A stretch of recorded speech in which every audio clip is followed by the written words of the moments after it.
Hello everyone, मैं doctor Swati Sharma. कैसे हैं आप सभी और कैसी लगी आपको पहली जूनियर भर्ती के लिए जो पहला लेक्चर मैंने एंग्लो सेक्सन लिटरेचर पे बनाया था। I hope you like it. और वैसा वो मुझे पता भी चला है आपके ओवरवेलमिंग रिस्पॉन्स से। और जैसा कि मैंने आपसे वादा किया था कि मैं इस सीरीज़ को कंटिन्यू रखूँगी जब तक आपका एग्ज़ाम होगा, और वो है पूरा हिस्ट्री ऑफ इंग्लिश लिटरेचर। इसके अलावा जब ऑथर्स के बारे में अगर पता चलेगा तो कि कौन से ऑथर्स जो हैं इसमें खुल के हैं, तो मैं ऑथर्स भी इसमें कवर करवाऊंगी। नहीं पता चलता है तो जो जिस एज के फेमस ऑथर्स हैं उनको हम कवर करेंगे। आपके जो आप लोगों ने ओवरवेलमिंग कमेंट्स करे, उनमें एक ने मुझसे पूछा कि ma'am history of English language भी बताइए। मैं बिल्कुल हिस्ट्री ऑफ इंग्लिश लैंग्वेज भी बताऊंगी। और इसके अलावा आप लोगों ने जो भी चीज़ें, किसी ने मुझसे पूछा है कि मैम हिस्ट्री की तैयारी कहाँ से करें, तो अगर आपको ये लेक्चर्स जो हैं ये आपके लिए बहुत हेल्पफुल होंगे, क्योंकि हिस्ट्री ऑफ इंग्लिश लिटरेचर बहुत वाइड है। तो उसे शॉर्ट में पढ़ने के लिए आपके पास अगर पॉइंट्स हैं तो आप उन्हीं पॉइंट्स को इलेबोरेट करके पढ़ सकते हैं। तो this lecture will be very beneficial for you. इस लेक्चर को शुरू से अंत तक जरूर देखें, ये आपको हेल्प करेंगे वो कुछ क्वेश्चन सॉल्व कर पाने में जो हिस्ट्री से संबंधित क्वेश्चंस पूछे जाएंगे वो सॉल्व करने में। और जैसा मैंने आपसे कहा कि जूनियर के जो भर्ती हैं उनमें हिस्ट्री ऑफ इंग्लिश लिटरेचर उन्होंने कम स्पेसिफिकली मेंशन करा है। मैं उसको पूरा का पूरा आप लोगों के लिए कंप्लीट कराऊंगी। तो जो आप लोग जो भी ये अगर ये लेक्चर्स देख रहे हैं, प्लीज़ इनके नोट्स ज़रूर बनाएं, तो आपके लिए तभी ये हेल्पफुल होंगे। तो चलिए बिना और बात करे हुए इसको जो है वो स्टार्ट करते हैं। कल मैंने एंग्लो सेक्सन एज और उसके कुछ इंपॉर्टेंट वर्क्स बताए थे, और मैंने बताया था कि 5th सेंचुरी से 11th सेंचुरी तक का एज पीरियड मैंने आपको बताया था एंग्लो सेक्सन एज के बारे में। आज आप देख रहे हैं Anglo Normans to Middle Ages. हो सकता है ये लेक्चर 2 पार्ट्स में हो, जिसमें मिडिल एजेस में कल कवर करूं। 1066 टू 1340 यानी कि 11th century to 14th century मैंने इसमें कवर करा। अब सबसे पहले दिमाग में ये बात आती है, हु वर नॉर्मन्स। ये नॉर्मन्स आखिर थे कौन और क्यों इंग्लैंड आए, क्या रीज़न था इनका आने का। तो चलिए मैं आपको नॉर्मन्स के बारे में सबसे पहले बताऊं। ये नॉर्मन्स जो हैं पैगन बारबेरियंस थे। पैगन्स वो होते हैं जो क्रिश्चियंस बिलीव्स को नहीं मानते, और ये बारबेरियंस थे यानी कि अनसिविलाइज्ड पीपल थे। 10th सेंचुरी ये डिसेंडेंट्स थे वाइकिंग्स के। 10th सेंचुरी में ये फ्रांस में आकर बस गए थे, नॉर्थ वेस्ट फ्रांस में आकर अर्ली 10th सेंचुरी में बस गए थे। और ये नॉर्मेंडी जो जगह है वहाँ पर बस गए थे। तो वहाँ के इन्हें बेसिकली जो कहा जाता है, ये नॉर्मन्स जो वर्ड आया है नोर्स मैन से आया है, NORSE, नोर्स मैन से ये वर्ड जो है वो आया है। तो ये वाइकिंग्स के डिसेंडेंट्स यानी कि उनके जो है वो वंशज थे, और ये जो हैं आए हैं ये 10th सेंचुरी में नॉर्थ वेस्ट फ्रांस में आकर बस गए थे। अब आप सोच रहे होंगे ये कहाँ से आए थे, तो ये आए थे आपके डेनमार्क, नॉर्वे, आयरलैंड से, और ये इन्वेडर्स थे। इन्वेड करने के लिए ही नॉर्थ वेस्ट फ्रांस में आए थे और फिर वहीं आके बस गए, और जिस काउंटी में आकर बसे वहीं का नाम इन्होंने ले लिया। तो नॉर्मन्स थे 10th सेंचुरी में आकर नॉर्थ वेस्ट फ्रांस में बसे। वहाँ के स्थानीय निवासी नहीं थे, आए थे डेनमार्क, नॉर्वे और आयरलैंड के इन्वेडर्स थे। अब चलिए पहले ये तो मैंने आपको बताया, अभी लिख भी दूंगी, ये नॉर्मन कॉन्क्वेस्ट क्या थी। ये नॉर्मन कॉन्क्वेस्ट जो है ये हुई थी 1066 में। अब ये क्या था ये मैं आपको बताती हूँ। एक्चुअली हुआ क्या, जब नॉर्मन्स ने इंग्लैंड को इन्वेड करा, यानी कि उस पर जो है उन्होंने इंग्लैंड पर चढ़ाई करी, और ड्यूक ऑफ नॉर्मेंडी जो कि था विलियम, उसने इंग्लैंड की गद्दी पर अपना अधिकार जो है वो जताया। अब सोचने वाला सोचेगा कि अरे फ्रांस, ड्यूक ऑफ नॉर्मेंडी ने इंग्लैंड की गद्दी पर क्यों अपना जो है दावा ठोका। तो इसका रीज़न ये है कि इंग्लैंड का जो किंग था, that his name was Edward the Confessor, उसके कोई बच्चा नहीं था। He was childless. तो उसने कभी 1050 में William the Duke of Normandy से वादा करा था कि उसकी मृत्यु के उपरांत वो इंग्लैंड का राजा बनेगा। लेकिन उसने अपने जीते जी हैरोल्ड को, जो कि इंग्लैंड का सबसे पावरफुल नोबलमैन का बेटा था, उसे अपना उत्तराधिकारी घोषित कर दिया। तो आप खुद ही सोच सकते हैं कि जब एडवर्ड की मृत्यु हुई और हैरोल्ड का जो है वो 1 जनवरी में 1066 में उसका जो है वो गद्दी पर बैठा, तो ये बात आप जानते हैं विलियम को बिल्कुल भी पसंद नहीं आई। तो विलियम ने उस पर चढ़ाई करी, जिसे बैटल ऑफ हेस्टिंग्स के नाम से जाना जाता है। और उस लड़ाई में पहले तो उन्होंने ऐसे दिखाया कि जैसे कि फ्रांस की सेना डर गई हो, रिट्रीट करा, और बाद में उन्होंने हैरोल्ड को आंख में एरो मारकर उसे मार दिया। And William the Duke of Normandy became the king of England, William the conqueror. तो ये थे नॉर्मन्स, नॉर्मन कॉन्क्वेस्ट। चलिए थोड़ा सा नॉर्मन्स के बारे में लिख लेते हैं कि नॉर्मन्स कौन थे। दे वर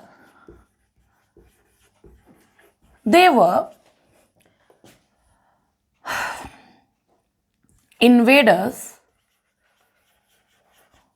ये मैं इसको मिटा रही हूं, एक एक करके लिख दूंगी, जिससे आपको नोट्स बनाने में कोई भी दिक्कत ना हो। They were invaders from Denmark, Norway, and Ireland. They settled in northwest France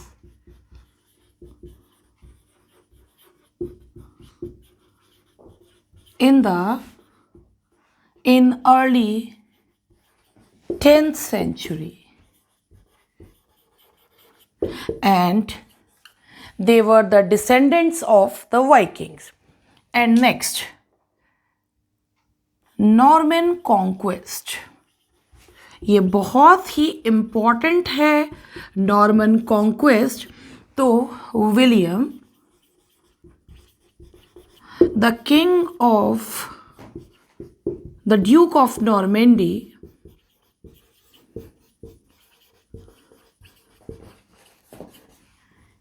claimed his right on the English throne because Edward the Confessor, जो कि उस समय इंग्लैंड का किंग था, Edward the Confessor was childless, and in 1050 he promised William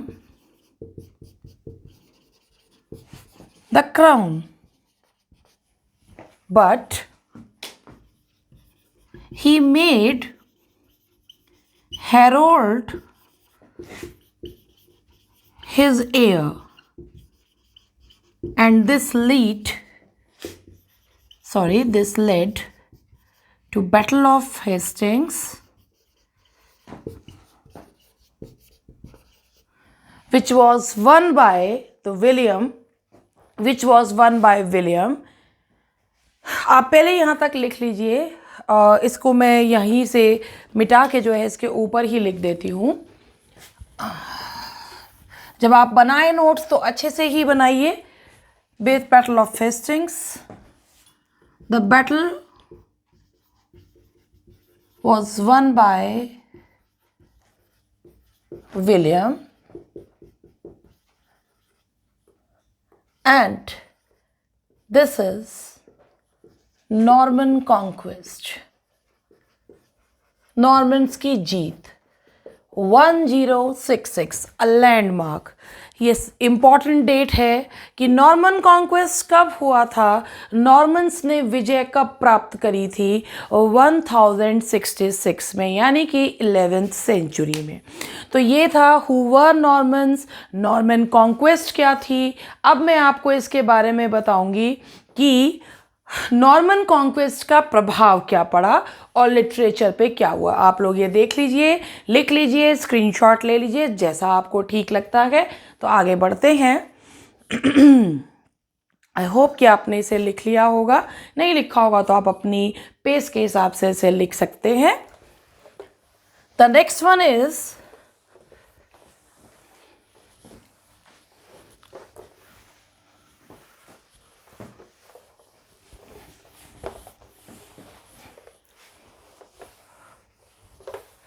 अब impact of क्या हुआ, impact of Norman conquest. देखिए, जो क्लर्जी थे वो चाहते थे कि लैटिन भाषा को प्राथमिकता दी जाए, और जो कोर्टियर्स थे या जो नोबल्स थे, they wanted French to be the official language. And जब नॉर्मन्स फ्रांस की जब नॉर्मन्स इंग्लैंड की गद्दी पर आए, यानी कि विलियम जब इंग्लैंड की गद्दी पर आया, तो French became the official language of the courts. और अंग्रेजी कहाँ चली गई किसी को पता ही नहीं चला। फ्रेंच जो है, फ्रेंच स्पीकिंग क्लास जो है वो आ गई। अब ये फ्रेंच स्पीकिंग क्लास जब आ गई तो उनमें जो इम्पॉर्टेंट वर्क्स हैं, जो मैंने आपको बताया नॉर्मन कॉन्क्वेस्ट का इम्पैक्ट क्या हुआ कि एक फ्रेंच स्पीकिंग क्लास जो है वो आ गई दरबार में, फ्रेंच स्पीकिंग क्लास आ गई। अब जरा वर्क्स के बारे में देखते हैं, इम्पॉर्टेंट वर्क्स। तो सबसे पहला इम्पॉर्टेंट वर्क, अब मैं आपको थोड़ा थोड़ा इन वर्क्स के बारे में बताती चलती हूँ। इम्पॉर्टेंट वर्क्स, सबसे पहले जो मैं वर्क ले रही हूँ वो ले रही हूँ जेफ्रे ऑफ मैनमाउथ। ये सबसे इम्पॉर्टेंट राइटर्स में से एक हैं। उनका ग्रेट वर्क है हिज ग्रेट वर्क इज, ये आप लोग बहुत ध्यान से लिखिएगा, his great work is Historia रीगम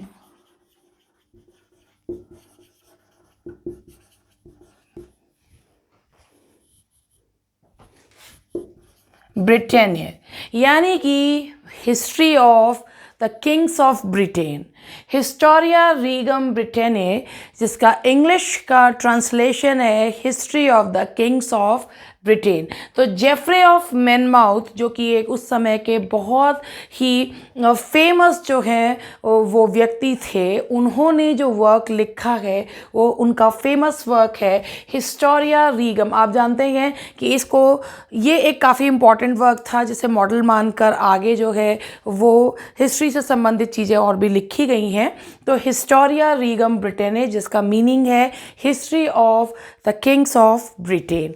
अब ये मैं नेक्स्ट वर्क के बारे में आपको बताती हूँ।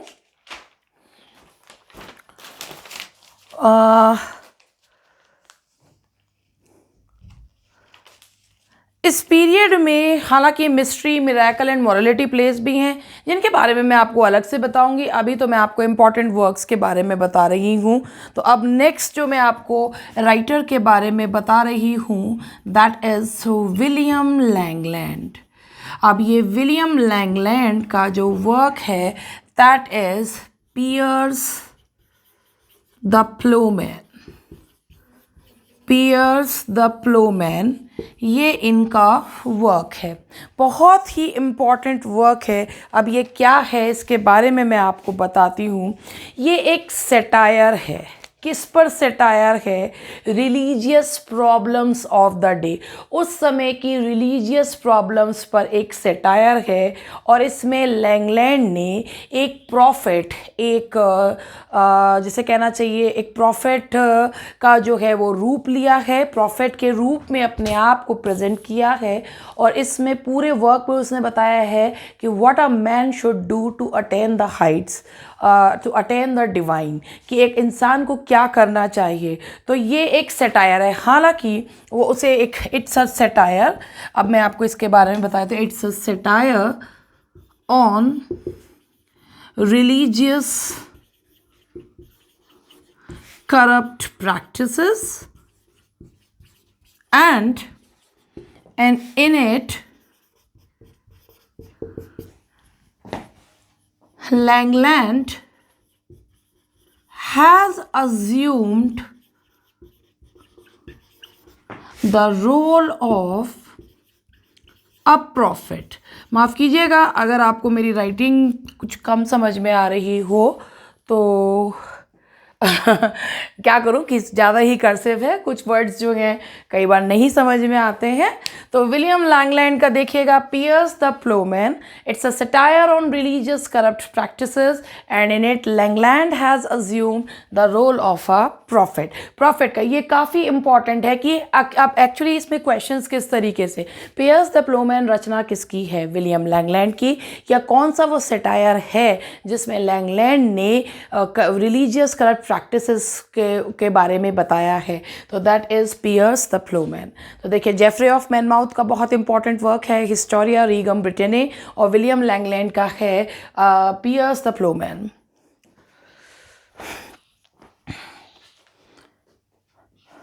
नेक्स्ट वन इज़, अब आप लोगों ने यहाँ तक अगर लिख लिया हो तो मैं नेक्स्ट जो है वो वर्क के बारे में आप लोगों को बताती हूँ। नेक्स्ट वर्क इज़, यहाँ पर मैं लिख रही हूँ जॉन गॉवर के बारे में। अगर आपने John Gower contemporary to Chaucer, और जॉन गॉवर हालांकि बहुत ही ज़्यादा एक जिसे कहना चाहिए काफ़ी जैसे होता है ना कई बार कि एक व्यक्ति योग्य तो बहुत होता है लेकिन उसे मौका इतना नहीं मिल पाता है और दूसरा जो है वो उसके हिस्से का क्रेडिट ले जाता है। कुछ ऐसा ही जॉन गॉवर के साथ भी हुआ था। Although he was a very versatile writer, लेकिन उनको वो मकाम नहीं मिला जो उन्हें मिलना चाहिए था। तो चलिए जॉन गॉवर के वर्क के बारे में जान लेते हैं। इनका सबसे इम्पॉर्टेंट वर्क है कन्फेशियो इमेंटिस। अब मैं आपसे ये नहीं कहती कि आपको इन राइटर्स को बहुत डिटेल में पढ़ना ज़रूरी है, but when they have clearly mentioned कि हिस्ट्री ऑफ इंग्लिश लिटरेचर, तो उसमें ये कुछ वर्क्स ऐसे होते हैं जिनमें से एक आध क्वेश्चन जो है वो आ ही जाता है। जैसे कन्फेशियो इमेंटिस का क्वेश्चन जो है ये नेट के एग्ज़ाम में भी हर दूसरे तीसरे बार में जो है वो देखने को मिल जाता है। तो ये हिस्ट्री का कुछ ऐसा मान लीजिए एक फेवरेट सा क्वेश्चन है कन्फेशियो इमेंटिस पे। तो कन्फेशियो इमेंटिस है क्या? It's a conversation, it's a conversation between it's a conversation between the poet and a divine interpreter, between the poet and the divine interpreter।